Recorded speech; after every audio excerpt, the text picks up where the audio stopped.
নমস্কার। আজ ৩০শে অগস্ট ২০১৭ সাল।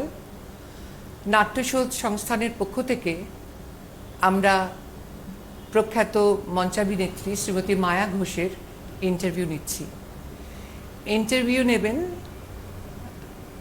প্রখ্যাত ডিরেক্টর এবং নাট্যকার শ্রী দেবাশিস মজুমদার। শ্রীমতী মায়া ঘোষ 1960 সাল, তখন বয়স 16 কি 17। সাঁওতাল বিদ্রোহ নাটক দমদম গণনাট্য সংঘ থেকে উপস্থাপিত হবে।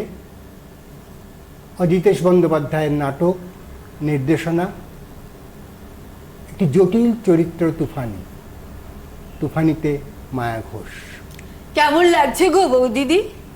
আমার বাপুর রক্তটা কেমন লাগছে? একদিন দমন মাঝি লাইচে লাইচে থকে যাইয়ে আমার গায়ে ঠেস দিয়ে বসেছিল, তখন টপ করে রক্তটা যেমন লাগছিল এখানে ঠিক তেমনই লাগছে আমার। ইতিমধ্যে বাবা আমার গুরু অজিতেশ বন্দ্যোপাধ্যায় ডাক দিলেন, তুফানি, এই যে তুফানি, চল চল ঘর চল, চারিদিকে গন্ডগোল শুরু হয়েছে, শয়তানটা একেবারে খেপে গেছে। এর সুখিয়া বলছে, শয়তান কে পাগলা বাবা? দু দলেই শয়তান আছে, প্রভু যিশু ওদের রক্ষা করুন।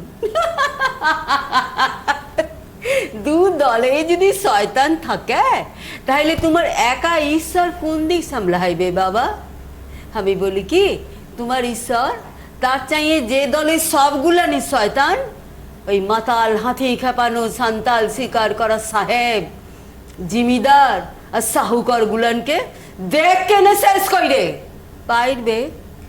কি ব্যাপার, তুমি কি সকালেই মদ খেয়েছো নাকি? মদ তো আমি 24 পাহরে খাইয়ে থাকি, কেন খাবো না? নিজের ওপর মায়া নাই আমার। এই যে মংরা দাদা কার মাস নিয়ে চলে গেল সিধু ঠাকুরের সাথে, যাইতে ওর মন সইছিল নাই, তো কিসের তরে গেল?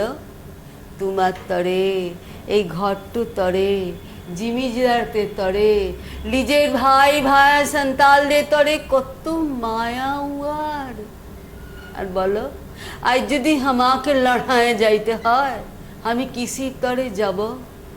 কোন লীলকা সাহেব নাকি আমার বাপ?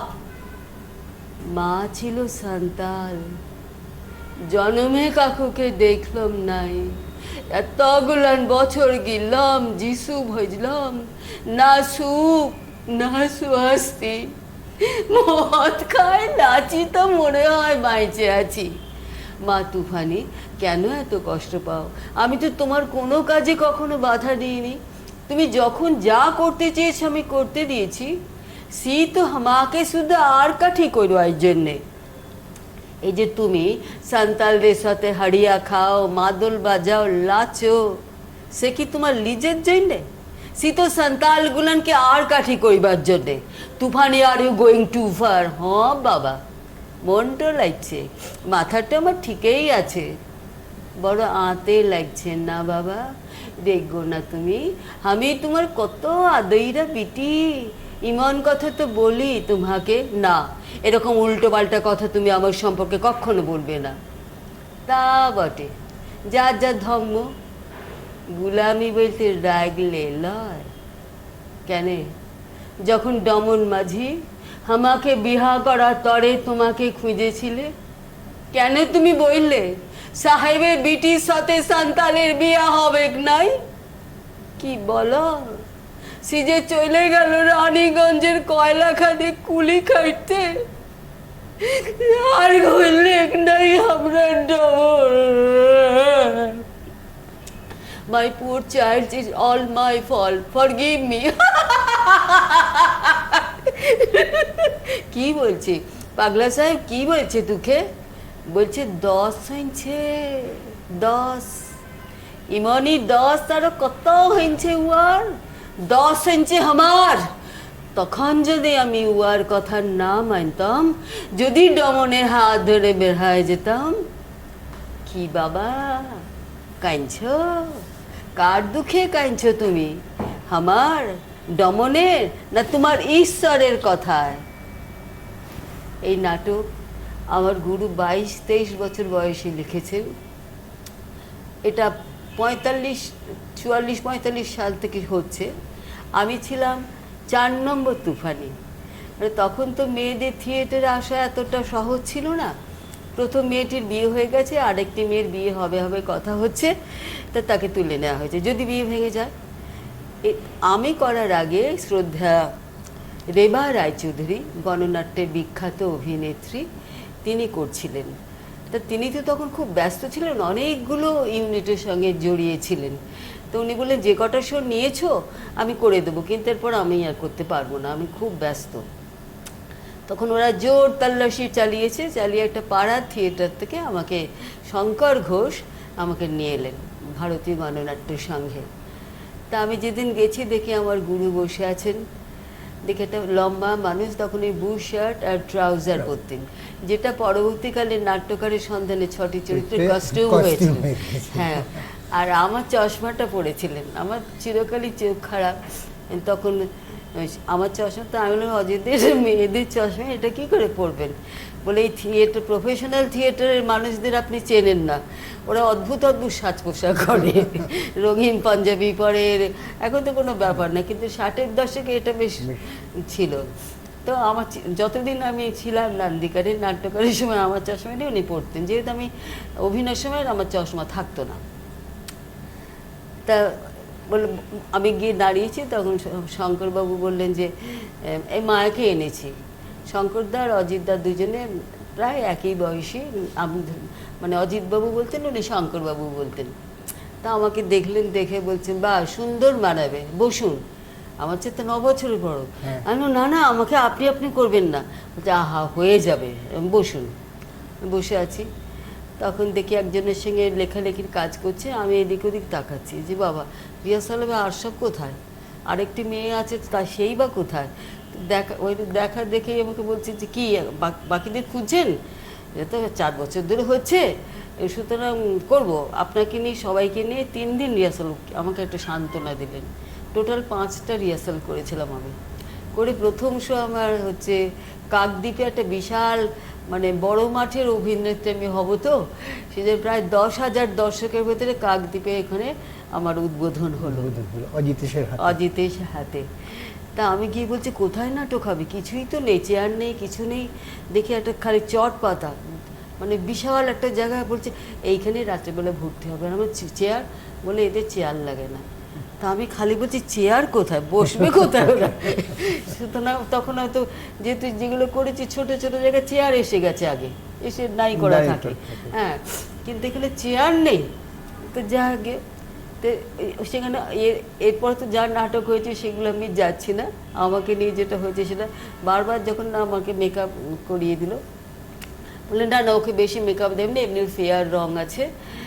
মানে মেয়েটি হচ্ছে যে সাঁওতালের মা, আর ওই পাদ্রী সাহেবই হচ্ছে বাবা। শেষকালে জানা যায় যে পাদ্রী সাহেবের অবৈধ সন্তান আর কি।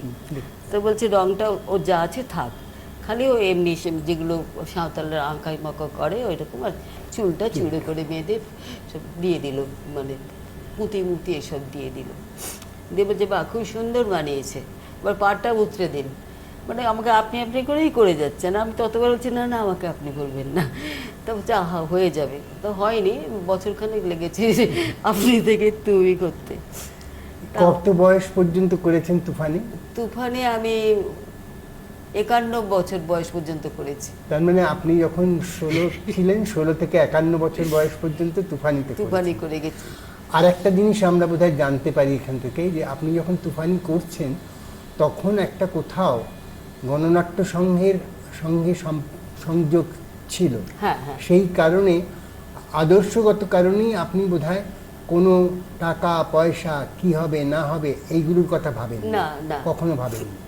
কীরকমভাবে আপনারা তখন অজিতদার সঙ্গে কাজটা করতেন আমাদের জানতে ইচ্ছে করে। অর্থাৎ অজিতদা, আপনি আমাদের জানি যে খুব অল্প অল্প আঁচড় দিয়ে আপনাদের চরিত্র তৈরি করতেন। এই অল্প অল্প আঁচড় দিয়ে আপনাকে তুফানি করে তুললেন, যেমন এক একটা চরিত্র করে তুলেছেন। অজিতদার সঙ্গে কয়েকটা মুহূর্ত আপনি যদি আমাদের বলেন। এই যে যেমন প্রথম আমি তার আগে শঙ্করদার ডিরেকশনে করছিলাম, শিল্পী চক্র বলে একটা মানিকতলার দল ছিল, বহুদিন পর্যন্ত সেই দলটা সার্ভাইভ করেছে 91 সাল পর্যন্ত, মানে 60 থেকে। তার পরবর্তীকালে এই শ্যামল চক্রবর্তী এরা সবাই দলে ছিলেন। তো পরবর্তীকালে দলটা উঠে গেছে। তো সেই দলে শঙ্করদা, আগে শঙ্করদা ওই পাড়াতেই থাকতেন। তা উনি ভারতীয় গণনাট্যের সঙ্গে অজিতদার ডিরেকশনে কানহু সর্দার করছেন, ওখানে কানহু সর্দার করছেন এবং ডিরেকশন দিচ্ছেন। তা আমার পার্টটা মুখস্থ হয়ে গেছিলো, মুখে মুখে বলছে কি কম্পোজিশন হবে, কিন্তু কিচ্ছু নেই তো, কয়েকটা প্যাকিং বক্স দিয়ে রিহার্সাল হচ্ছে বলে এখানে উঠে যদি ভেঙে টেঙে যায় দরকার নেই, ওই চায়ের দোকান থেকে বেঞ্চটা নিয়ে এসো, কম্পোজিশন করবো, মানে পরের দিন আর কি এটা হবে। জাস্ট পার্টটা মুখস্থ হয়েছে। ইতিমধ্যেই শঙ্করদা আমাকে ভারতীয় গণনাট্যের সঙ্গে নিয়ে গেলেন, নিয়ে বলছে যে পার্টটা তো আপনার মুখস্থ হচ্ছে শুনলাম, তা আমি ছোট্ট ছোট্ট করে খালি আপনার জায়গাগুলো করব, আর সব বাকি ইয়েগুলো এই অসীম প্রক্সি দেবে, অসীম সমস্ত পার্টে প্রক্সি দেবে, আর বাকিরা সবাই চাকরি করে, কেউ টিউশনি করে, তো আপনাকে নিয়ে 3 দিন রিহার্সাল করবো।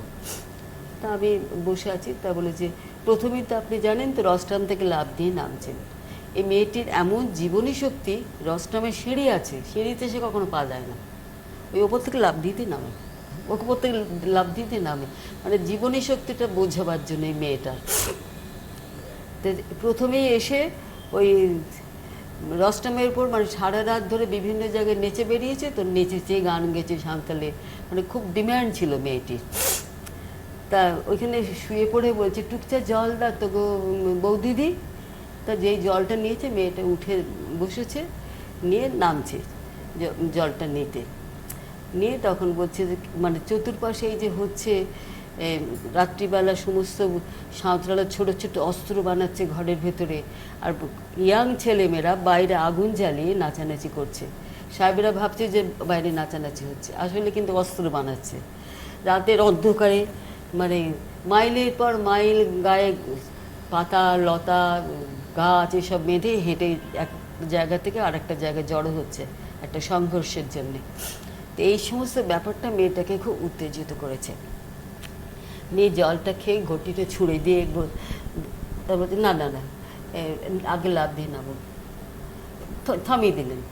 দিয়ে তা আমি উঠেছি, তখন তো 60-এর দশকের বেশিরভাগ মেয়েরা আঁচলটার সামনে দিয়ে পড়তো। তা আমি উঠে যেই দাঁড়িয়েছি তখন বলছে আঁচলটা কোমরে গুঁজুন। তো আমি যে দুজন পুরুষ মানুষ এখানে বসে আছে, আঁচলটা কী করে কোমরে গুঁজুন, মানে অস্বস্তি হচ্ছে, আমি দেখছি। তা বলছে আহা যখন লাভ দিয়ে নামবেন, এই মেয়েটি তো রোজ নামে এখান থেকে, যতদিন জ্ঞান হয়েছে তখন থেকে লাফে, শুধু কোনো ভয় ডর নেই, লাভ দিয়েই নামে। এবং নেমে আপনি কিভাবে দাঁড়াচ্ছেন, মেয়েটি সারা রাত ধরে কিন্তু হারিয়া খেয়েছে, সেটা আমি দেখতে চাইছি।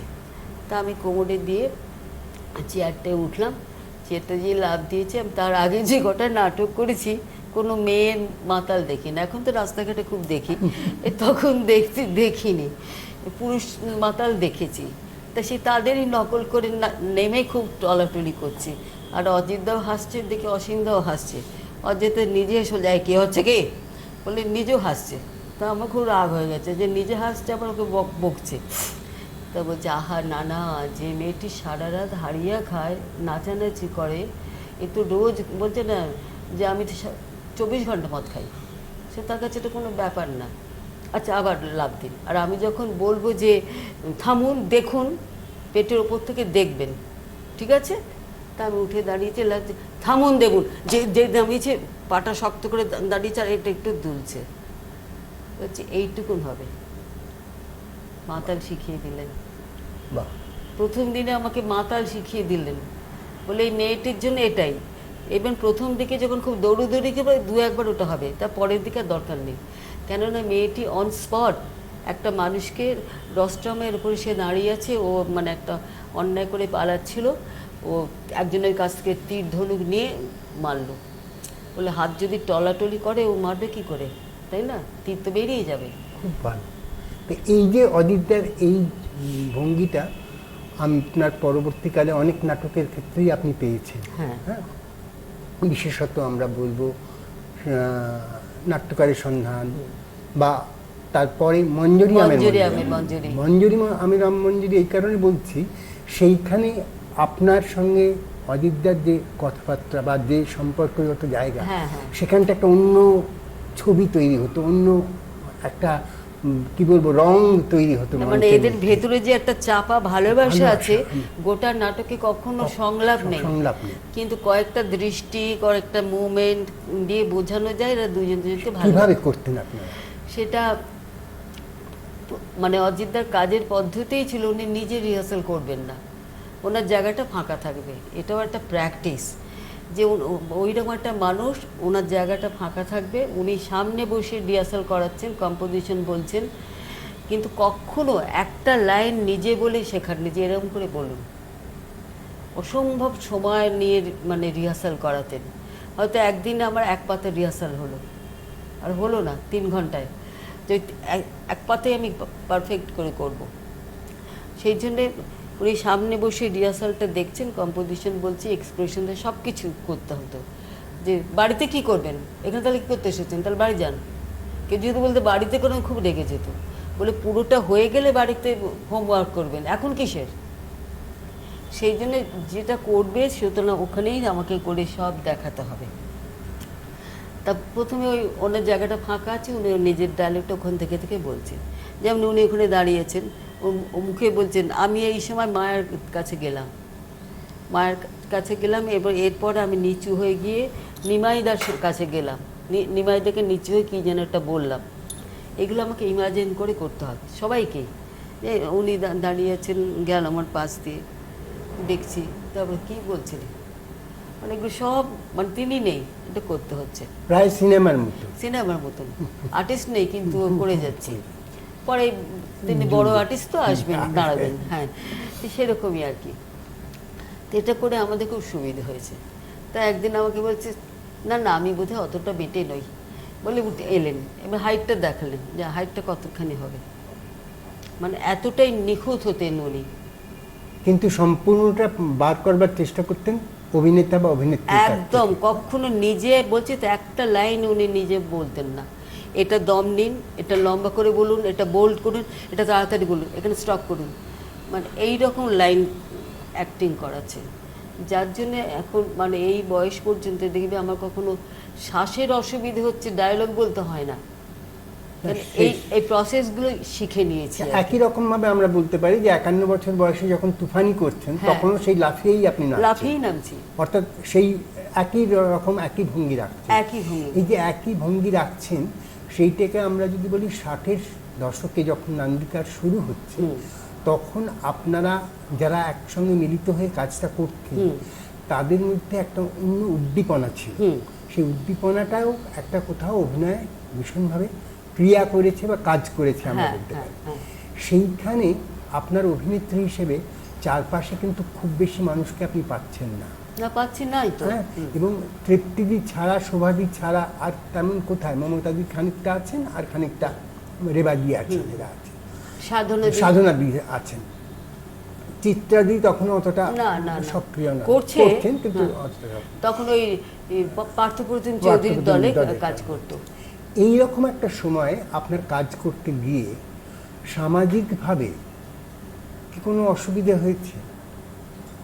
না, অসুবিধে তো হয়েছে, সেইগুলো যদি আমরা একটু জানতে পারি। অসুবিধে তো মানে ওই যে বললাম যে তখন অভিনয় করতে মানুষের, মহিলাদের তো কোনো দোষ নেই, আর আমরা তো গিয়ে মহিলাদের সঙ্গে থাকবো, কিন্তু বাইরে যখন শো করতে যেতাম তারা একটা মানে কীরকম আমাদের নিয়ে তাকাতো যে আমরা সব ওই পতিতা পল্লী থেকে এসেছি, কেন বাড়ির লোকেরা এসব গল্প টল্প করেছে, এবং আমাদের জায়গা হতো বাইরের ঘরে, ছেলেরা ভেতরে থাকবে, এবং যে ঘরে থাকবো সেটা বেশিরভাগ সময় বৈঠকখানা কিংবা বসার ঘর কিংবা ছেলেরা পড়াশোনা করে, সেটা ভেতর থেকে বন্ধ করা যায়, বাইরে কোনো খিলটিল নেই, মানে ওই চাবি দিয়ে ভেতর ঢুকে যায় আর কি, এরকম একটা ব্যাপার।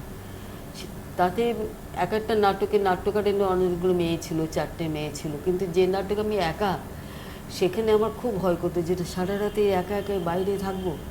তো সারা রাত ধরে এই একবার টেবিল চেয়ার দরজার কাছে দিচ্ছি, খুট করে কে কে কে কে এই করছি, জানলাতে গিয়ে ছুটে ছুটে সারা রাতে এই করতে করতে ভোরবেলা দেখি শেকল খুললো, বাড়ি থেকে শেকল দেওয়া কি, আমাকে শেকল দিয়ে রেখেছে।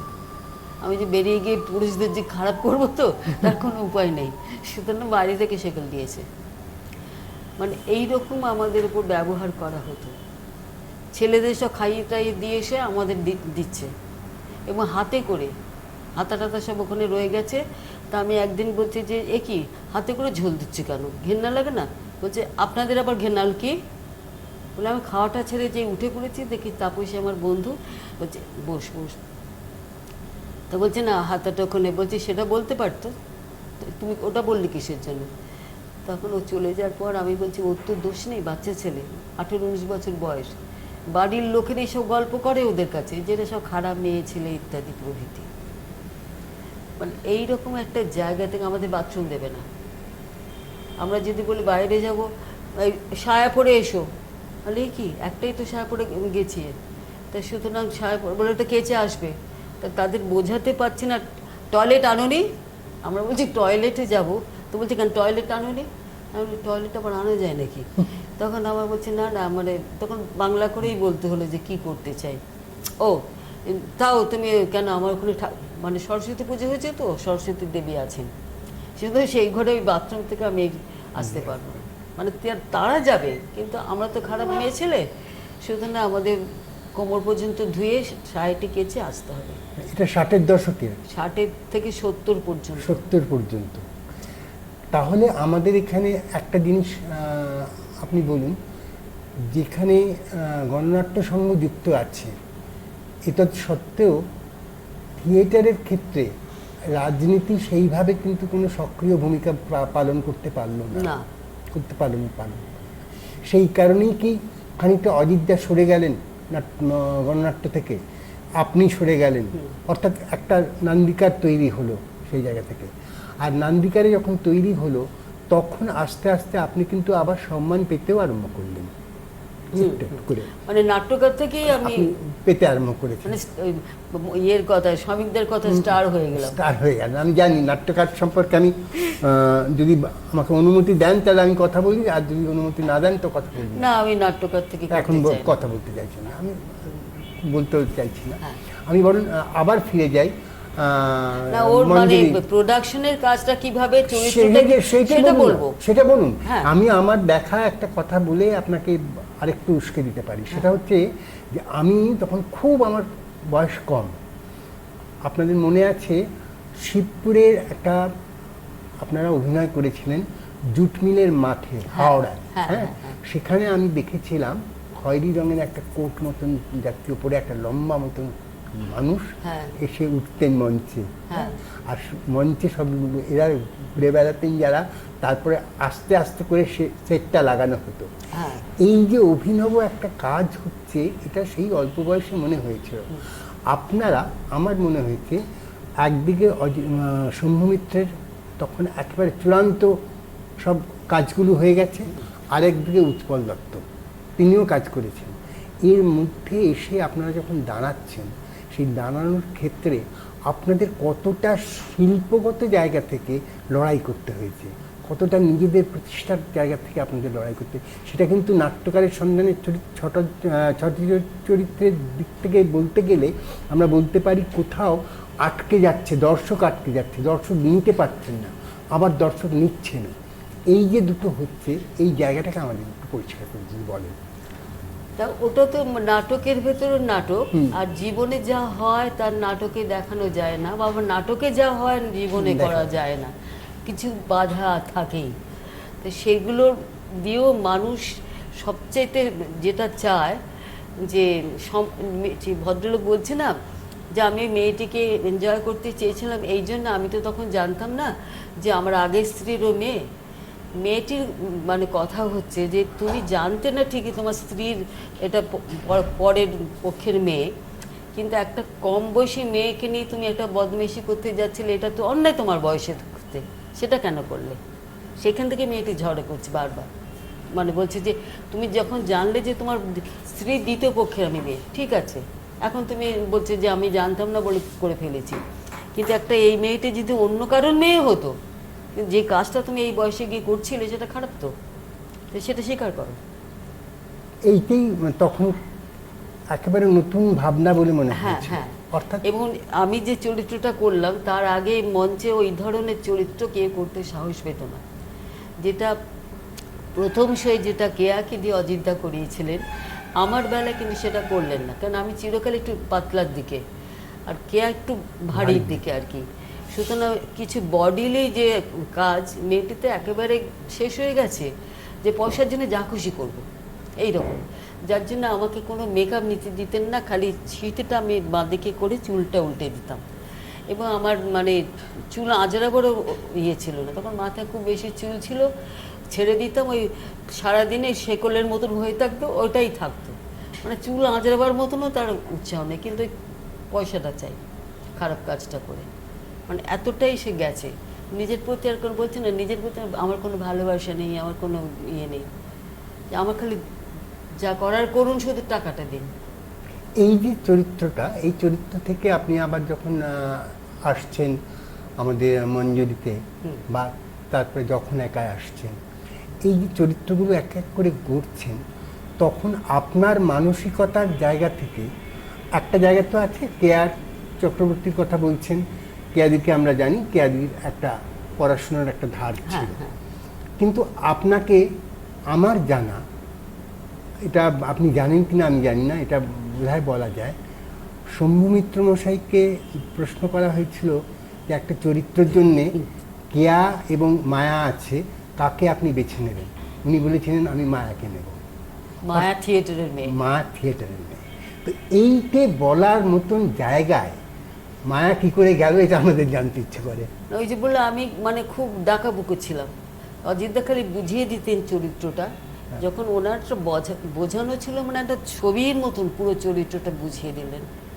তারপরে মনে হতো ওই চরিত্রটা আমার সামনে ঘুরে বেড়াচ্ছে, চরিত্র ঘুরে বেড়াচ্ছে একদম জ্যান্ত হয়ে। যখন আমি প্রথমে কেয়া করার পর আমাকে যখন 6 মাস পরে, মানে এটা মানে থিয়েটারের একটা বোধহয় ইতিহাস, যে প্রথম শোয়ে মা করলাম, 6 মাস পর আমি নায়িকা, এটা বোধহয় আর কেউ করেছে বলে তো আমার জানা নেই। এবং করলাম মানে একদম একটা ইতিহাস সৃষ্টি হয়ে গেল, যে নান্দিকার একটা জায়গা পেল এবং আমাকে আর পেছন ফিরে তাকাতে হলো না। শুধু ওই বললে যে লজ্জা করলে হবে না মায়া নিয়ে। একদিন উনি আমার বাবাকেও খুব চিনতেন, তা যখন আমার বাড়িতে গেছেন বোঝাবার জন্যে, আমি কিছুতেই করতে চাইছি না, যেন ওটা আমাকে মানায় না, কেন কেয়াকে দেখেছি। তখন বলছে কেন মানায় না, তার বাবা সামনে আছে, আমি বলতে পারছি না। তা বলছেন মেশে মায়া বলবে, তা মানে বলুক না, যদি আপত্তিকর কিছু না থাকে। তাহলে না মেয়েটি তো দেহ বিক্রয়, বলছে হ্যাঁ, আমি বাকিটা আর বলিনি, বাবা বসে আছে খাটের উপর, তো তা বলছে হ্যাঁ এই তো মেয়েটি দেহ বিক্রয় করতে এসেছে, শুধু সেই দেহটাকে যতটা পারে খোলামেলা করছে কাস্টমারের কাছে। এবং প্রথম ও জানে না, যার জন্যে বলছে, ভেবেছে যে বোধহয় পুরনো বললে ভদ্রলোক আমাকে ইউজ করবে, সেই জন্য যখন বলছে যে এই লাইনে নতুন, না পুরনো, নতুনদের নাম, তাই না, সবাই চায়, কিন্তু মেয়েটি তো জানে না কোনটি ঠিক, সে বলছে না পুরনো, তাহলে জড়সড়ো হয়ে রয়েছে কেন, নিয়ে ওই বলছে এই জামাটা তোমাকে একদম মানায় না, এটা খুলে ফেলো বলে সে অজয়কে বলতো। আর আমি এমন করে দাঁড়াতাম, মানে অজয়দা নার্ভাস হয়ে যেত, মানে রোজ হাতটা কাঁপতো। তো বলছে তোমার আবার কি হলো, তখন বলছে না কেয়াকে বলে আবার কেয়া করে, আরে কেয়া আলাদা মানুষ, মায়া আলাদা মানুষ, মায়াকে দিয়ে আমি অন্যরকম করেছি, ওইরকম করে দাঁড়াবে, মানে আমাকে এমন ছবিটা দেখেছো নিশ্চয়ই, ওরকমটা নিয়ে আমি দাঁড়াতাম। তো প্রথমে ওটা হতো না, খুব লজ্জা পেতাম। বলছে হাতটা কি হচ্ছে, হাতটা উঠছে কেন, মানে হাতটা খালি উঠে যায়। তো বলছেন না, বলছে হাত উঠলে হবে না মায়া, হাতটা ছেড়ে দিন, দিয়ে একদম এমনি করে দাঁড়ান।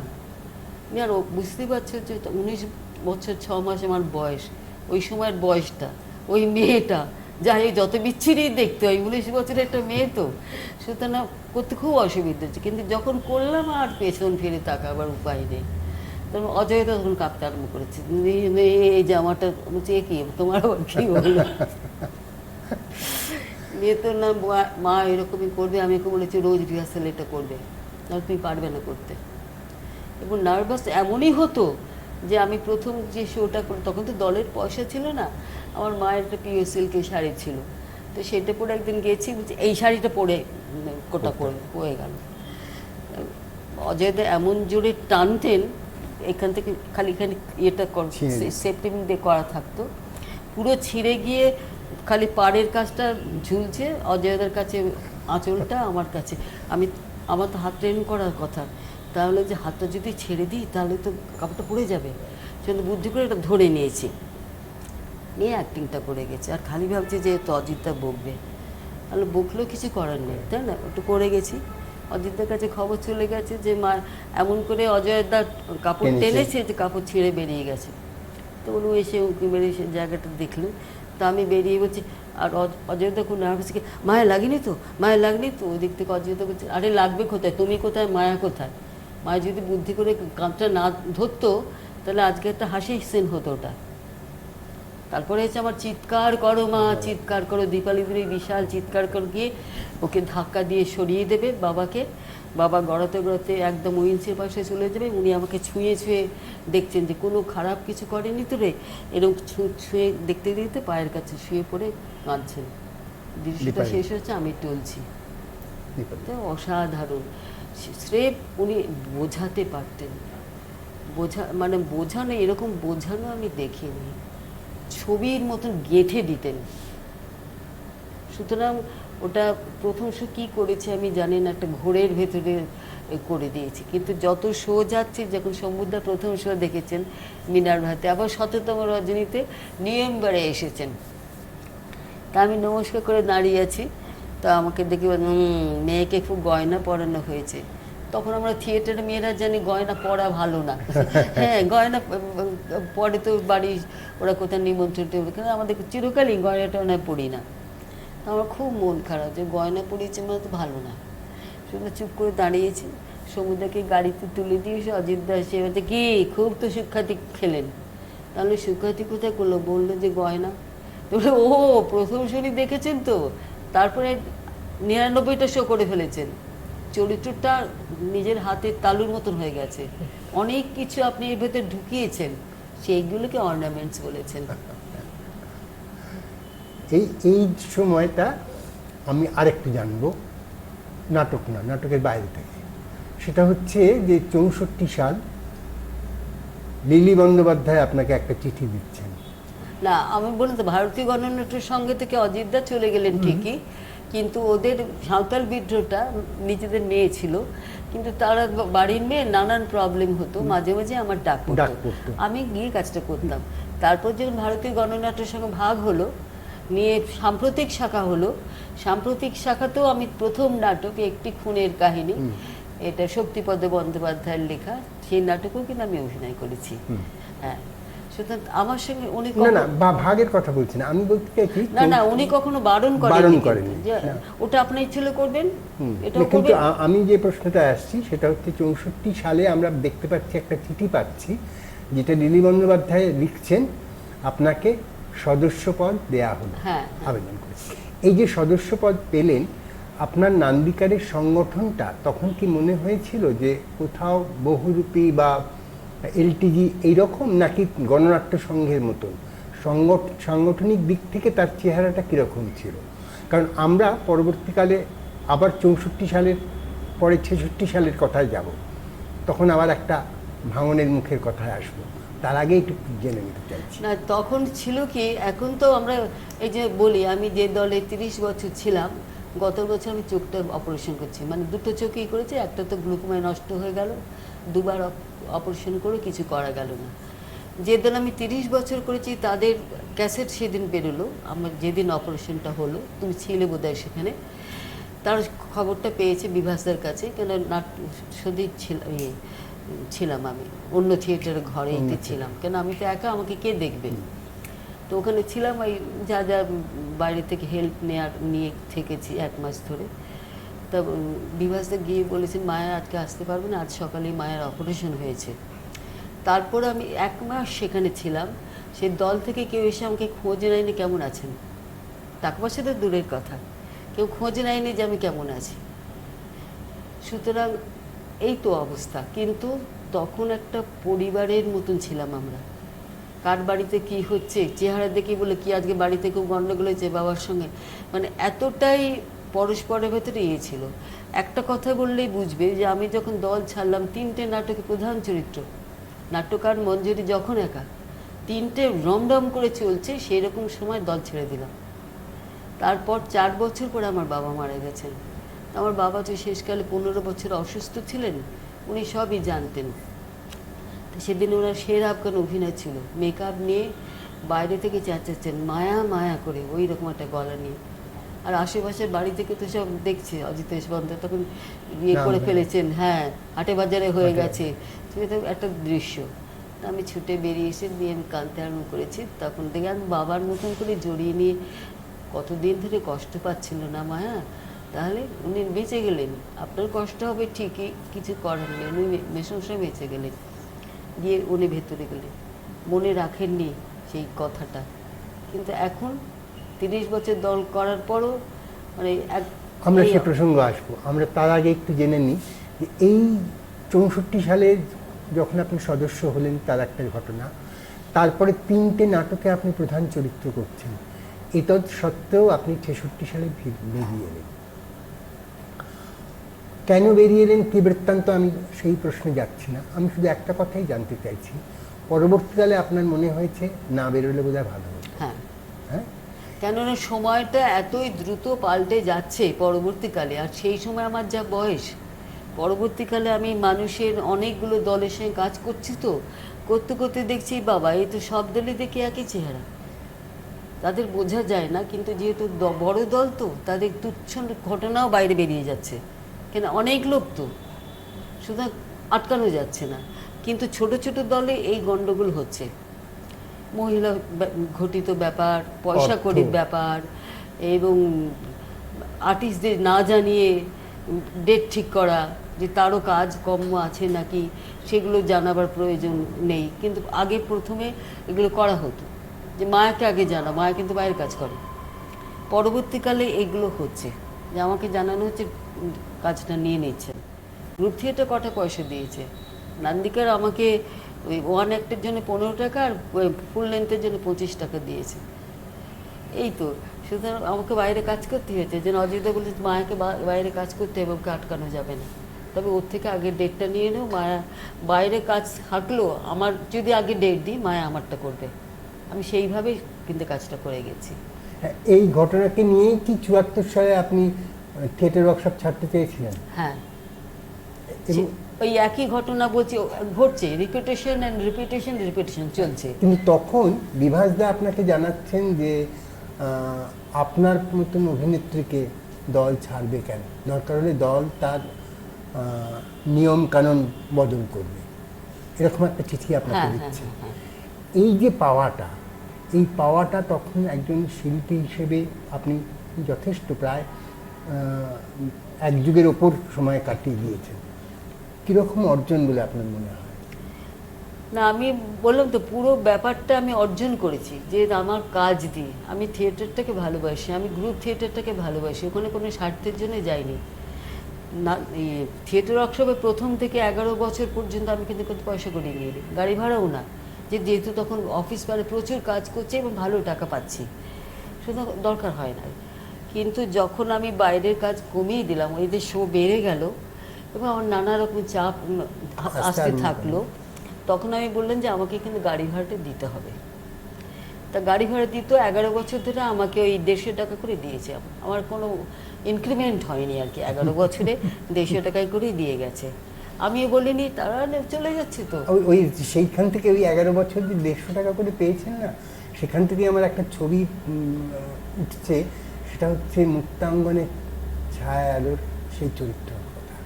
সেই চরিত্র, যে চরিত্রটা একেবারে সংসারটাকে আগলে রাখার কথা ভাবে, সেইখান থেকে যদি আমরা একটুখানি দেখি, আমরা একটু শুনি অভিনয়ের অংশ। অনেকে বলে যে বেলা বলে হচ্ছে আমার শ্রেষ্ঠ চিত্র, মানে অভিনয়ের, কিন্তু তারা আমার ছায়ালে দেখেনি। ছায়াকে আমি প্রথম স্থান দেব এই জন্যে, তখন আমার 26 বছর বয়স।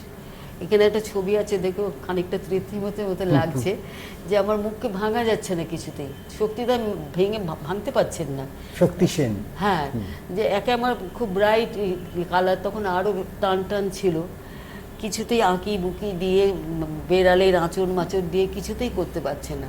তখন নাকের পাশে একখানা আঁচিল দিয়ে ম্যানেজ করার চেষ্টা করলেন, তো সেটা পরে উঠে গেল এই জন্যে তখন তো সমস্ত বিখ্যাত মানুষেরা দেখতে আসতেন, সত্যজিৎ রায় দেখতে গেছেন, বলে এই মেয়েটার নাকের ডগায় ওর একটা আঁচিল দিলে কেন, ওর এক্সপ্রেশনটা আটকে যাচ্ছে, মানে চোখের দিকে না তাকিয়ে আগে আঁচিলটা গিয়ে চোখ পড়ছে, বলে এটা ক্ষতি হচ্ছে আর্টিস্টের, ফেলে দাও ওটা।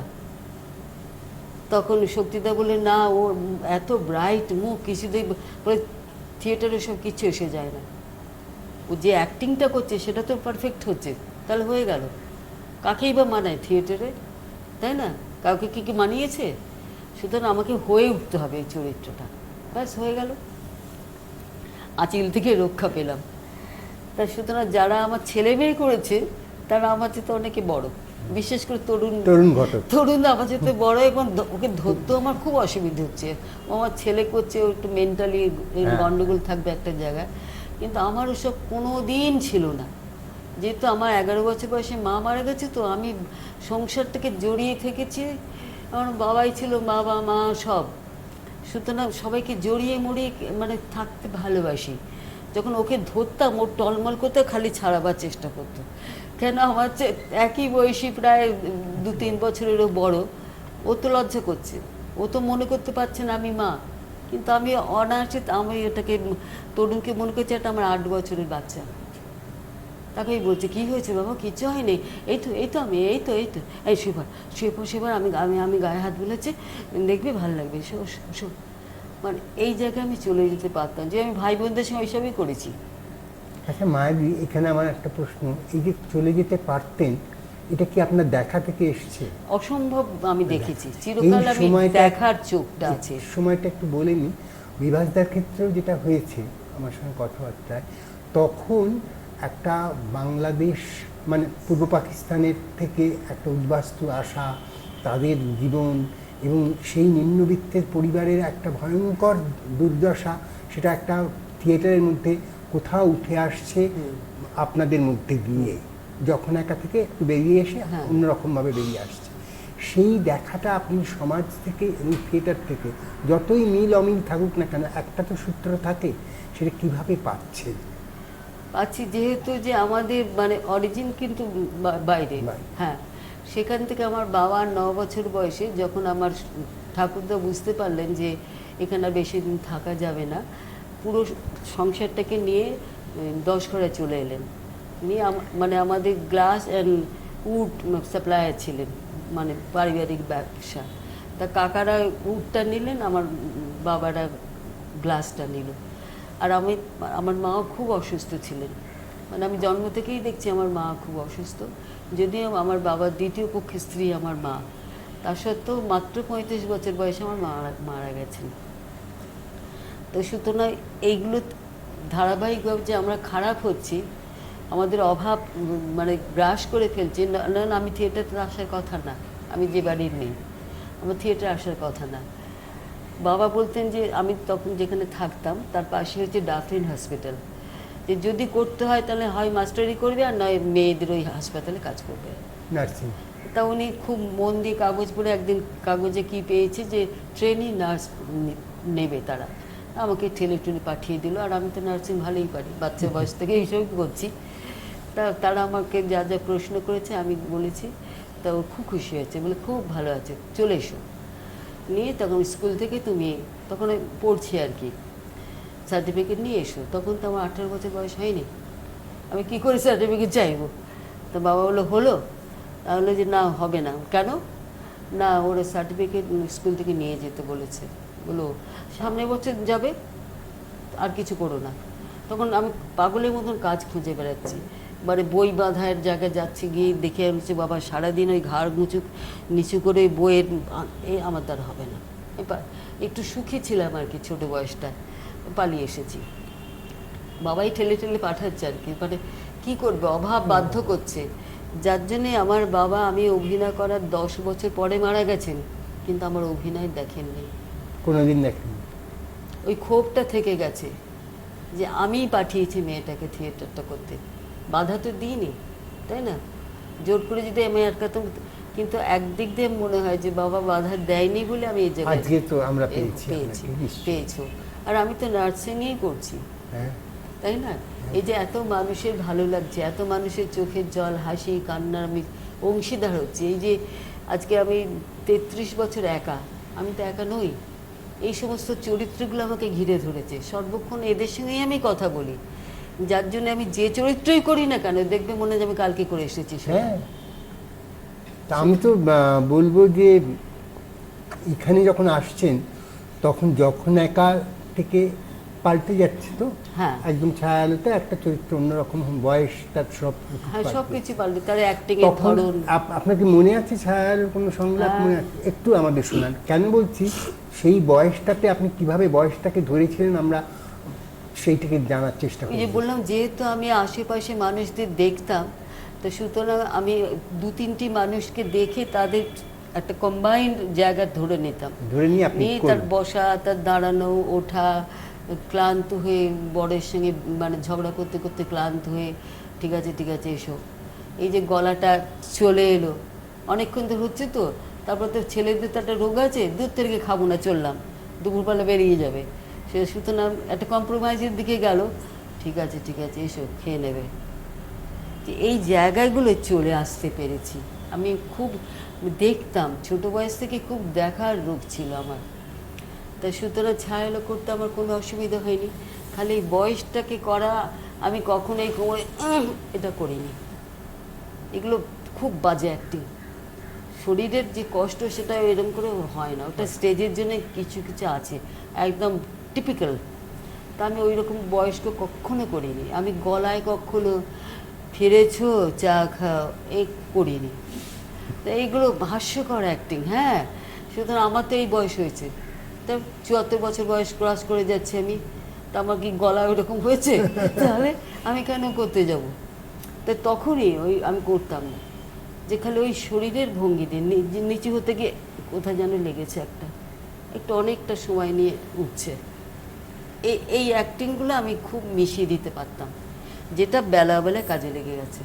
কিন্তু এটা আমি করে দিয়েছি ছায়ালোতে, সেখান থেকে আমরা একটু শুনি। হ্যাঁ এই তো। আচ্ছা, না ছায়ালো আমার কাছে একটা চ্যালেঞ্জ ছিল। অনেকে বলে যে বেলাবেলা গল্প হচ্ছে আমার মানে শ্রেষ্ঠ চরিত্র, মানে আমি যা করেছি। হ্যাঁ, কিন্তু আমি মনে করি যে না, বেলাবেলার অনেক আগে আমি কিন্তু ছায়ালো করে ফেলেছি। এবং ছায়ালো তখন আমার 26 বছর বয়স, এবং যারা আমার ছেলে মেয়ে করছে তারা আমার বন্ধু। বিশেষ করে যে আমার মেয়ে করছে আমরা একই বয়সী, তাপসী, অসাধারণ অভিনেত্রী ছিল। আর যে ছেলে করছে সে অনেকটা লম্বা, তরুণ ঘটক, ও আমার চেয়ে বড়। সুতরাং তরুণ ঘটক আমার ছেলে, আমি হচ্ছে মা। এমনি কোনো প্রবলেম হচ্ছে না, কিন্তু তরুণকে ম্যানেজ করা খুব মুশকিল হচ্ছে। অনেকটা লম্বা তো, প্রায় 6 ফুট লম্বা। যখন একটা জায়গায় ভয় পেয়ে ছুটে এসে আমাকে জড়িয়ে ধরবে, আমি একদম বাচ্চার মতন, 8-9 বছরের বাচ্চার মতন তাকে জড়িয়ে নিয়ে পাশের ঘরে নিয়ে এসে, এখানে শো, এখানে ওখানে থাকতে হবে না, এখানে শো, আমরা রয়েছি, ঠিক আছে, এই তো আমি আছি, এই তো যেতে যে মা যেও না, আর ঠিক আছে শো না, এই তো চাদরটা গায়ে দিয়ে দিস, মানে এইগুলো করতে পারছি। কিন্তু তরুণ পাচ্ছে না, সে তো মানে মায়েদি মনে করছে, মায়েদি মনে করে একটা শক্ত হয়ে থাকে না। বিভাস থেকে বলে এত শক্ত হয়ে থাকে আমি ম্যানেজ করতে পারি না, কিন্তু লম্বা ছেলে, তা তো এরকম করে থাকে, মানে তাকে মেরে ধরে একটু নামিয়ে একটু যে করবো পাচ্ছি না। তা তরুণকে বসিয়ে দেওয়া হলো, তরুণকে বসিয়ে দিয়ে অন্য একজন এলো, সেও তাই। তখন বিভাসদা বলে, আসলে আপনি যত মায়ের দিকে চলে যেতে পারেন, এরা তো পাচ্ছে না, ওরা তো আপনাকে এই বয়সটা আপনি সব নিয়ে হচ্ছে না, তো এটা নিয়েই করুন। তো আমি শেষ পর্যন্ত তাই করেছি।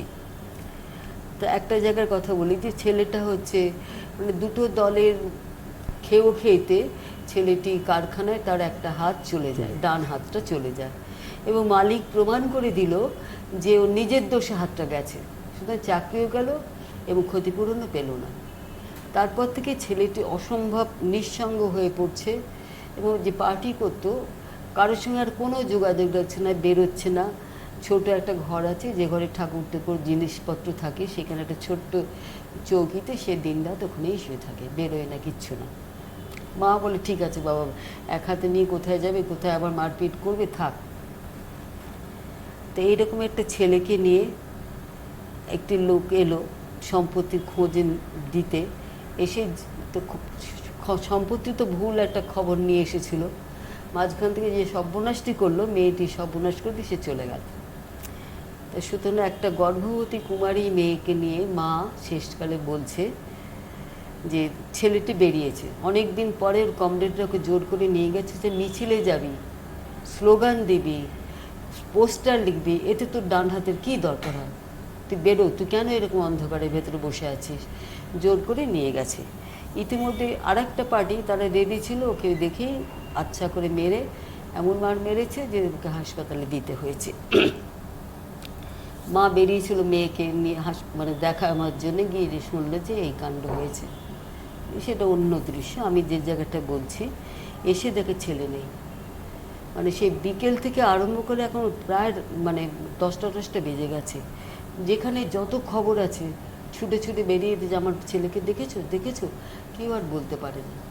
তখন এসে ক্লান্ত হয়ে একটা ইতিমধ্যে সমস্ত ফার্নিচার ধার করে করেছিল, ঘরের থেকে শূন্য, ঘরের ভেতরে ফার্নিচার ওরা সব নিয়ে চলে গেছে, একটি খালি টুল আছে আর দুটো চৌকি আছে। কি মানে মানে সেটটা ঢুকলে না বুকের উপর ধাক করে উঠতো, মানে সেটগুলো মানে কাজ দেয় আর কি, এক মানে চরিত্র হয়ে ওঠে। ঢুকলেই বুকের উপর ধস করে, পুরো শূন্য ঘর, মানে পর্দাগুলো পর্যন্ত খুলে নিয়ে গেছে, দুপাশে দুটো চৌকি আর একটা টুল আছে, আর কিছু নেই, আর একটা ভাঙা নড়বড় টেবিল, সেই টুলেতেই ধপাস করে বসে পড়েছে। নিয়ে বলছে, না আমি তো আর থাকতে পারছি না, কোথায় গেল অভয়টা, কোথায় যেতে পারে। উফ, বঙ্কু বলল একজন অচেনা লোকেশনে ওকে যেতে দেখেছে। অচেনা লোকেশন কোথায় যাবে অভয়, কোথায় যেতে পারে। উফ, বাড়ির মানুষও হয়েছে তেমনি, কোথায় মদ গিলে পড়ে আছে কে জানে। ইতিমধ্যে একটা পায়ের শব্দ হচ্ছে, এই খুকি কে যেন আসছে দেখ তো। বেরিয়ে গেলে দেখেছে আনু পিসিকে নিয়ে। আনু পিসি একজন প্রতিবেশিনী, যে সময় অসময় এদের টাকা পয়সা ধার দেয়, বউটিকে খুব ভালোবাসে। তাকে দেখে হচ্ছে, এসে পিসি এত রাতে। বউ গলা শুনে চমকে উঠেছে, কি হয়েছে পিসি, কি অভয়ের কথা পিসি, কি কথা পিসি, অভয় ভালো আছে তো, বেঁচে আছে তো। ওরকম করো না বউ, বসো বসো বলে আবার তুলে বসিয়ে দিয়েছে। দিয়ে অভয় ওর কতগুলো বন্ধুর সঙ্গে একটা মিছিলে গিয়েছিল, সেখানে অন্য পার্টিও ছিল, ওকে তুলে খুব মেরেছে। খোকা রে, অভয়কে হাসপাতালে দিয়েছে, ও তোমাকে দেখতে চাইছে, তোমাকে নিয়ে যেতে সব ছেলেরা এসেছে, চলো বউ। খোকা আমার বাঁচবে না পিসি, ও আর ফিরে আসবে না। ছি ছি ছি, অমন কথা বলে না, চলো। কতবার বলেছি আমি না থাকলে ঘর থেকে বেরোবে না, কেন কেন বেরোলি, কেন বেরোলি। মায়ের মন তো জানে যে ডান হাতটা নেই, গুন্ডাদের সঙ্গে কত মাসে লড়েছে, সে নেই ছেলে, মায়ের মন বলে দিচ্ছে। নিয়ে তারপর চলো বউ চলো। মেয়েটা সহ্য করতে না পেরে বাইরে চৌকিতে বসে আছে, হ্যাঁ আসছি। মেয়েকে বলছে, অনেক কাঁদতে কাঁদতেই মা ঠিক করে নিয়েছে এই বাড়িতে আর না, কার জন্য আসবো, যে এই অ্যাক্টিংটা ওখানে আমাকে করে নিতে হতো। তুলে বসে কেঁদেই যে আমি ছেলেটা নেই, মেয়েটা তো এই অবস্থা, স্বামীটা তো এই। চল খুকি, মরার আগে, মা বলে ফেলেছে মরার আগে অভয়ের মুখটা একবার প্রাণে ধরে দেখে নি, আর তো এ বাড়িতে আমরা ফিরবো না। কার জন্য ফিরবো, তোর বাবা নিজেরটা নিজে দেখবে। এই 30টা বছর তো আমি দেখলাম খুকি, কই কিচ্ছু তো হলো না, না আর ফিরবো না।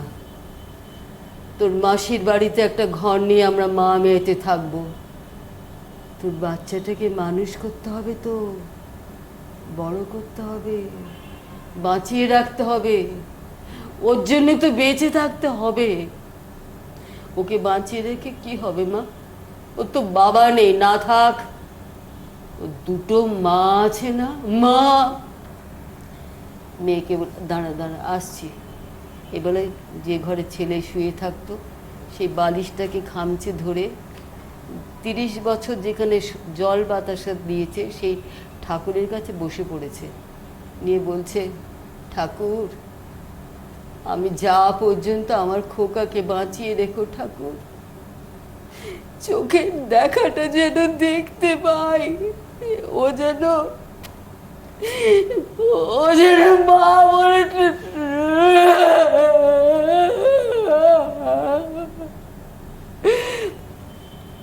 আজ যে আনুবিহি চলো বউ চলো বলে নিয়ে যাচ্ছে বাইরে ঘরে। এইবার আসল অ্যাক্টিং, ডায়লগ তো শেষ, আর ডায়লগ নেই। যেখান থেকে আমি অ্যাক্টিংটা শেষ করলাম, দেখেছো বেড়াটা আর বেড়ার ভেতর দুটো একসঙ্গে দেখা যেত, এইখান থেকে বেরিয়ে গিয়ে আমাকে এইখানে বেরোতে হবে, সুতরাং কান না খালি আর কিচ্ছু নেই। তো শিল্পী হিসেবে আমার কাছে একটা চ্যালেঞ্জ এসে গেল যে এতক্ষণ আমি কি করে মানে কি কান্না নিয়ে বেরোবো। রিহার্সাল করছি, ভালো লাগছে না, আমি বাড়িতে ভীষণ প্র্যাকটিস করি, করতে করতে অ্যান্ডেড বেরোলো, যাচ্ছে এটা 3 ভাগে যদি ভেঙে নিই যখন এই কেঁদে পড়লাম, পিছিয়ে এসে চলো বউ চলো যাচ্ছে, দিয়ে এবার প্রথম দরজাটা পেরোবে, সাবকনসিয়াস মাইন্ডে বলছে এই দরজাতে আর কোনো দিন আমি আসবো না, দিয়ে একটা ডুকরে উঠছে, এবার মাথা নাড়ছে। আমি কিছু কিছু অ্যাক্টিং করি যেগুলো আমি মানে বলি ভেতরে, সত্যি সত্যিই বলি, তাতে অ্যাক্টিংটা সুবিধা হয়। এই যাচ্ছে যাচ্ছে, যে কতদিন বলেছি আমি না থাকলে বেরোবি, কেন বেরোলি বাবা কেন? এবার দ্বিতীয় দরজা বেরোচ্ছে, আবার অবচেতন মনে একটা ডুকরে উঠছে, যাচ্ছি, বেঁচে তো নেই, বেঁচে নেই, শুধু শুধু যাচ্ছি আমি, শুধু শুধু যাচ্ছি, বেরিয়ে যাচ্ছি। বিভাসদার মানিকদার ঢুকবে বলে দাঁড়িয়ে আছে, আমাকে হাসাবার জন্য কত, বিভাসদা সরে যান সাইক্লোন আসছে, মানিকদা। হ্যাঁ, আমি কিন্তু একদম ওই মুখটাকে ধরে বেরোলাম। কান্না শেষ হয় নাকি মায়ের কান্না অত সোজা? আমি একদম উইন্স পর্যন্ত কান্নাটাকে নিয়ে যেতাম, ফেড আউট করতে করতে। তা অনেকে ভোলা দত্ত বলে এই কান্নাটা কি করে করিস রে মায়া তুই? আলো ভোলাটা বলা যাবে না, না না বল না।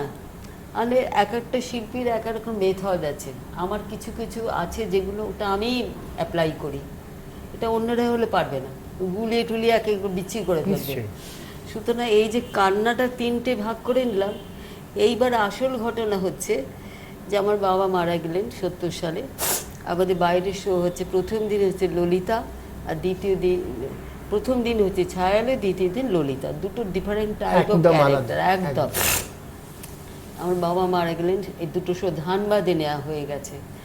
তা আমি দলকে বলবো বলে যে তখন তো এত মোবাইলে সব ছিল না, তো বলে একে একটু ধানবাদ, ওদের বলেও কোনো লাভ হবে না মায়া। বিভাসদা বললেন যে জানি খুব কষ্ট হবে, কিন্তু আপনার তো সেদিন কোনো কাজই নেই, মানে শ্রাদ্ধের, তো ভাই করবে আর আপনার আত্মীয় স্বজন তো কিছু আসবে। আমরা হ্যাঁ তারা আসবে, মানে আমার মা তো দ্বিতীয় পক্ষের স্ত্রী ছিলেন, প্রথম পক্ষের দিদিরা টিদার সব আসবে বলে তাদের বুঝিয়ে টাকা পয়সা যা দরকার দিয়ে কি করবেন। তা আমি মানে এই বাবাই তো 11 বছর বয়স থেকে আমি তাকে দেখেছি, সুতরাং পারছি না আর কি যেতে, তবু জোর করে, মানে থিয়েটারটাকে ভালোবাসলে অনেক কিছুই ওভারকাম করা যায়, তো সেইটি করা গেল না আর কি, সেটাই আমি বলবো। যাচ্ছি ট্রেনে, তো আমাকে হাসাবার বহু চেষ্টা করছেন মানিকদা, কিন্তু আমি ওইটাই হচ্ছে ছেড়ে চলে এলাম। শেষ সময় আমি থাকতে পারলাম না, কাজের সময় মনটা খুব খারাপ। কিন্তু যখন মেকআপ নিচ্ছি, তাপসদা এই শক্তিদা মেকআপটা যখন দিয়ে দিলেন, আর তো আমি কিছু নেই, আমি ওই সংসারে আর কেউ নেই, আমি থিয়েটারের লোক হয়ে গেলাম, আমি চরিত্র হয়ে গেলাম, করে যাচ্ছি, একদম ফাটাফাটি অ্যাক্টিং হচ্ছে, মানে তুমুল হাততালি ইত্যাদি হচ্ছে। এইবার শেষ দৃশ্য, খোকারে বলে কেঁদে পড়লাম, বালিশটা দিয়ে, ওমা খোকা কোথায়? আমার বাবার মুখটা ভেসে উঠেছে। আমি কিছুতেই যে কান্নাটা তৈরি করেছি সেই কান্নার কাঁদতে পারছি না, বাবার জন্য কাঁদতে কাঁদতে আমি বেরোচ্ছি। আমার মানে কী যে লড়াই, যে আমি থিয়েটারের জন্য যে ভেঙে কান্নাগুলো করেছি সেগুলোকে যাব, কিন্তু পারছি না, ওই কাঁদছি, বাবার জন্যই কাঁদছি। আর রানু পিসি পুরোনো দিনের অভিনেত্রী, হ্যাঁ, সে তো কি কমফোর্ট দিচ্ছে না আমাকে, একদম জড়িয়ে মায়ের মতন আমাকে টেনে টেনে নিয়ে যাচ্ছে, আমি যেতে পারছি না, আমি বাবার জন্য কাঁদছি তো, নিয়ে একদম কেঁদে মানে গ্রিন রুমে গিয়ে আয়নার সামনে পড়ে অঝরে কাঁদছি। তখন আমাকে বলছে যে চুপ কর চুপ কর, বাবার কথা মনে পড়ে গিয়েছিল না, আবার কাঁদছি। কিন্তু তারপরেই আমার মনে হচ্ছে যে এটা তো আমি শিল্পী, তো এটা আমার হওয়া উচিত ছিল না, কেন হলো? মানে আবার তাড়া করছে আমাকে, শিল্পী আমাকে তাড়া করছে মানুষকে, যে এই যে শিল্পীর লড়াই, যে শিল্পী কখনো পারে না বেরোতে, এসে যায়, বাবা এসে গেছে, আমি কী করবো, আমি চেষ্টা করছি আপ্রাণ যে ওই অ্যাক্টিংটা আমি করবো, হচ্ছে না, ওই একটাই বাবার জন্য কাঁদতে কাঁদতে বেরিয়ে গেলাম। এই জীবনে এরকম একটা হয়েছে। এই যে জায়গাটা, এখান থেকে আমরা আবার একটা ললিতার কথা আপনি বললেন, ললিতা একেবারে অন্যরকম, একেবারে অন্যরকম, মানে শুধু বিদেশি নাটককার পেশি বা স্বার্থে নয়, আপনারাও যে করেছেন, আপনারাও একদম অন্য ধরনের, অন্য ধাঁচের করেছেন।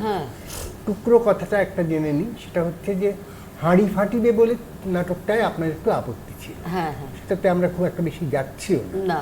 তার থেকে ললিতার কথায় আসে, ললিতা কতটা প্রাসঙ্গিক হয়েছে না হয়েছে সেই প্রসঙ্গ যাচ্ছে, সেইখানে অভিনয় করার ক্ষেত্রে আপনার এই যে চলনটা, আপনার দেখা চলনটা জানা, ললিতা কিন্তু সেরকম একদম নয়, একদম অন্য। এবং সব থেকে বড় কথা হচ্ছে, আমরা এই সমাজ ব্যবস্থা যে পণ্য শব্দটা ব্যবহার করি এবং সাম্প্রদায়িক চেহারাটা যেটা নিয়ে আসার চেষ্টা করি, এই দুটোকে নিয়ে এসে একটা মিশিয়েছিলেন স্বার্থে, এবং সেখানটা ললিতা সেই জায়গা থেকে তৈরি হয়েছিল। সেইখানটা আপনি কীভাবে ধরছেন, যখন একটার পর একটা মানুষ আসছে, এক একটা চরিত্র আসছে, আমরা দেখতে পাচ্ছি, এনকাউন্টার করছেন, সেইখানটা কিভাবে নিজেকে তৈরি করছেন তখন বয়সের জায়গা? আসলে হ্যাঁ, এটা একটা চ্যালেঞ্জ তো ছিলই। প্রথমত ললিতার যে শারীরিক সৌন্দর্য থাকার দরকার আমার নেই, কিন্তু সেটাকে আমাকে অ্যাক্টিং এখনকার মানে সমস্ত যা কাজকর্ম সব করে, খারাপ মেয়ে হলে যা যা করতে থাকে, আমি কিন্তু সে ধারে কাছেই গেলাম না। গোটা নাটকে আমি একটা জায়গা করেছিলাম, যেখানে ওই প্রথম কাস্টমার যে আগে মানে বাবাকে এনজয় করবে বলে রেখে গেল, ছেলে তার আগে এসে যা করার করলো, তো সে পরের দিন টাকা দিচ্ছে এবং যা যা সংলাপ ছিল সে তো অবলীলাক্রমে আমাকে মহিতা বললেন যে এই সব শব্দগুলো মনে হচ্ছে অবলীলাক্রমে বলছে, ওখানে যেন জন্ম থেকে আপনি ছিলেন, আর না থাকলে ওই ডোল করা যায় না, তাই না? আমাকে ওখানে আমাকে জন্ম থেকে না থাকলে আমি ওই চরিত্র করবো কী করে? সুতরাং কিচ্ছু করিনি। যখন টেবিলে টাকাটা ফেলেছি দেখেই, ও তো চোখ খুব দাগি চোখ আর কি, দেখেই টাকাটা বুঝেছে। আমি তখন চুল আঁচড়াচ্ছিলাম, খালি টেবিলের উপরে খালি পাটা তুলে দিলাম, চেয়ারে বসে টেবিলের উপর পাটা তুলে দিয়ে তো বলছে এই টাকায় চিরুনিটা দিয়ে আমি হাঁটু পর্যন্ত কাপড়টা খালি তুলে দিলাম, এই পর্যন্ত দেখাই, এতেই হই হই কাণ্ড হয়ে গেল, অশ্লীল ভীষণ, আর তো কিছুই না, তাই না? চিরুনিটা দেখলে হাঁটু পর্যন্ত, যে এই টাকাতে আমি এই পর্যন্ত দেখাই বলছি আমি, তখন বিভাসটা করতেন। তো বলছে না, মায়া ঘোষ লেখাও হলো যে মায়া ঘোষ নাট্যকার করে এই সব চরিত্রে এত নাম করেছেন যে উনি আবার সেটাই রিপিট করলেন। আরে গোটা নাটকে তো আমি এই একটুখানিই করেছি, একটুখানি না করলে ও তো এইটা করেই খায়, তাই না? আমি বোঝাবো কি করে? সেই পুরো বোঝানোটা গেছে পাঁচুয়া মাস থেকে। হ্যাঁ, পাঁচুয়া মাস থেকে আমরা এখানটায় একটু সরব অন্য প্রসঙ্গে। এই সময় থিয়েটার ওয়ার্কশপ আপনারা যখন বেরিয়ে আসছেন, বেরিয়ে এসে একটা গণতান্ত্রিক গঠনতন্ত্র গঠন করছেন বা তৈরি করতে চাইছেন, সে প্রসঙ্গ থাক। নাটকের ক্ষেত্রেও আমরা দেখছি নির্দেশক হিসেবে কিন্তু চিহ্নিত হচ্ছেন না একক কেউ, একাধিক নাটকের নাম আসছে। অর্থাৎ বিভাস চক্রবর্তী তখন নাটক নির্দেশক হয়ে ওঠেননি না, রাজরক্তের বা চাকমা মথুর আগে ততটা না, রাজরক্তের থেকে উনি এককভাবে কাজ করতে শুরু করলেন। এইখানে যখন কাজ করতেন তখন একাধিক নির্দেশক থাকতেন, এইখানে কিভাবে আপনারা কাজটা করতেন? না, ওটা যেহেতু আমি বাইরে কাজ করেছি তো আমার কোনো অসুবিধা হয়নি, কেননা এক একজন মানুষ কিছু কিছু যে বলছেন তার দিক থেকে ঠিক আছে, এবং আমার চরিত্রটাকে ডেভেলপ করার জন্য ঠিক আছে, যে বিশেষ করে নিমাইদা যেগুলো বলছেন, নিমাইদা তো ওই পাড়াতেই থাকতেন, গড়ানহাটার কাছে থাকতেন, যে মেয়েদের যে ভঙ্গি টঙ্গিগুলো এগুলো উনি বলছেন, সেগুলো আমি করছি। আবার বিভাসটা যে গলার যে কাজটা করে, যে ও যে মানে আভিজাত্য ওই যেতে চায়, সেটাও আমি এনজয় করছি। আবার চিনুদা কিছু কিছু বডিলি অ্যাক্টিং আমাকে দেখাচ্ছেন, যে দেখবে ছবিতে একটা জায়গায় দাঁড়িয়ে আছে, আমি অনেকে বলেছি বাবা এতে সুচিত্রা সেন দাঁড়িয়ে আছে, ওই যে স্টেজে গ্রেসফুল হয়ে দাঁড়ানো, যে সেটা চিনুদা কিন্তু করিয়েছিলেন, যে গ্রেসফুল হয়ে দাঁড়িয়ে থাকা, যেটা তৃপ্তিমিত্র ছিল, তাই না? মঞ্চে একটা গ্রেসফুলি দাঁড়িয়ে থাকা, আর কিচ্ছু না, একটা ঢুকছেন একটা শিল্পী গ্রেসফুলি, যে এগুলো আমার মনে হয় যে বাচনভঙ্গিতে তো এগুলো খুব মানে একটা চরিত্রকে ডেভেলপ করার জন্য খুব কাজে দেয়। তাই সেগুলো আমি এই চরিত্র, যেহেতু আমি দেখতে ভালো না, সেগুলো আমি করেছিলাম যে দিয়ে। এবং এই মেয়েটি তো এই শোষিত সমাধিরই, যেখানে বাবা এসে বলে যে আমি আজকে রাত্রে আসবো, ঠিক আছে, তখন ও মেয়েটি বলে যে 15 বছর আগেকার সে মরে যা ঘেন্নাটা আমার আবার উঠে এলো। যে ছেলে ওইদিকে বলছে, মানে এনজয় করে গেল, এবার বাবা বলছে আজ রাত্রে আসবো, মেয়েটা কেঁপে উঠে বলছে যে 15 বছর আগে সেই মরা ঘেন্নাটা আবার আমার বুক থেকে উঠে এলো। কি বলছো না?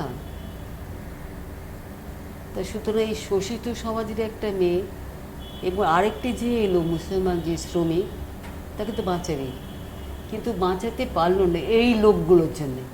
নিয়ে ওইখানে একটা অ্যাক্টিং ছিল আমার, প্রথম ইন্টারভেলেতে ছিল, যে ওকে ধরে নিয়ে চলে গেল, নিয়ে গেল ও, কিন্তু মানে ও বলে যে আমি তোমাকে রাখতে পারবো না, সন্ধ্যা হয়ে এসছে, আমার সাথে কাস্টমাররা আছে কত, তাকে তো বলা হয়নি, সে তোমাকে একটু লুকোতেই হবে এখান থেকে।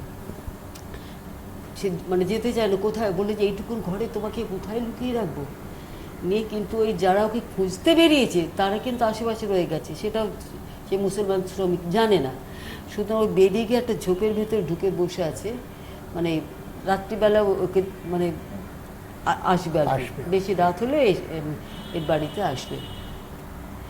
ইতিমধ্যে ধরে ফেলেছে। নিয়ে তখন প্রথম জায়গাটা হচ্ছে যে ঘর ঝাড় দিচ্ছে, পারল না বাঁচাতে, ঝাড় দিতে আমি চোখের সামনে যেন দেখতে পাচ্ছি যে চিনুদা ছুটছেন মুক্তাঙ্গনের সামনে দিয়ে, পেছনে ওই লোকগুলো নানা রকম সমস্ত অস্ত্র শস্ত্র নিয়ে করে চিৎকার করে ছুটছে। ওই ছোটাটা দেখতে দেখতে আমি ঝাঁট দিচ্ছিলাম, হাতে ঝাঁটাটা ভদ্রলোকের মাথায় মারি বলেই ঝাঁটাটা ফেলে দেবো। একদিন এই জায়গাটা হচ্ছে না, ওই ছবিটা দেখতে পাচ্ছি না, যে কোথায় সেই ছবিটা। মানে এটা শিল্পীর সঙ্গে মানে ব্যক্তির কি লড়াই, নানা রকম ডিস্টারবেন্স হচ্ছিল সেদিন। নিয়ে হচ্ছে কেন হচ্ছে না ওই জায়গাটা, মানে আপ্রাণ চেষ্টা করছি ছবিটা আমার চোখে এই ছবিটা আসছে না কেন। ইতিমধ্যে ওই চিৎকারটা চলে এলো, ওই ছবিটা এলো, ভদ্রলোকের মাথায় মারি। তো সুতরাং এই জায়গা থেকে যে আমি চেষ্টা করেছিলাম কিন্তু পারিনি, কিন্তু আমাকে আবার এটা করেই খেতে হবে। মেয়েটা তখন আবার সে নাচ প্র্যাকটিস করছে, পাচ্ছে না, ভুল হচ্ছে, নিয়ে তখন কেঁদে পড়লো। অডিটোরিয়াম ব্যাক করে খাটটাকে ধরে খালি পিঠটা কাঁপছে, কান্নার আওয়াজ শোনা যাচ্ছে না। এই কান্না তো কাউকে শোনানো যাবে না, তাই না? যে পুরো অডিটোরিয়াম ব্যাক করে মাটিতে বসে পড়ে খালি কাঁদছে, যে আমি পারিনি। তো এই জায়গাগুলো আমি ধরি আর কি, বিভিন্ন কোণা থেকে চরিত্র। ডিরেক্টর তো করেই দেবেন, নাট্যকার করে দিয়েছেন, শিল্পী তুমি নিজে নাট্যকার জানো নিশ্চয়ই, সংলাপ তো এইটুকু, কিন্তু তার বাইরে তো এতখানি, সেগুলো শিল্পীকে খুঁজে বার করতে হয়, যে যত বার করতে পারে সে তত ভালো। নিশ্চয়ই সেই বার করাটা তো আমরা দেখেছি যে যখন আমরা দেখেছি যত এগিয়েছে তত একেবারে চরিত্রের মধ্যে থেকে অন্য একটা স্ফুরণ ঘটেছে, সেটা রাজরক্ত চাক ভাঙা মতো। তাই তো আমরা একটা ব্রেক নিচ্ছি এখানে, চাই নিয়ে আমরা পরে। হ্যাঁ, এটা কি সুখবর।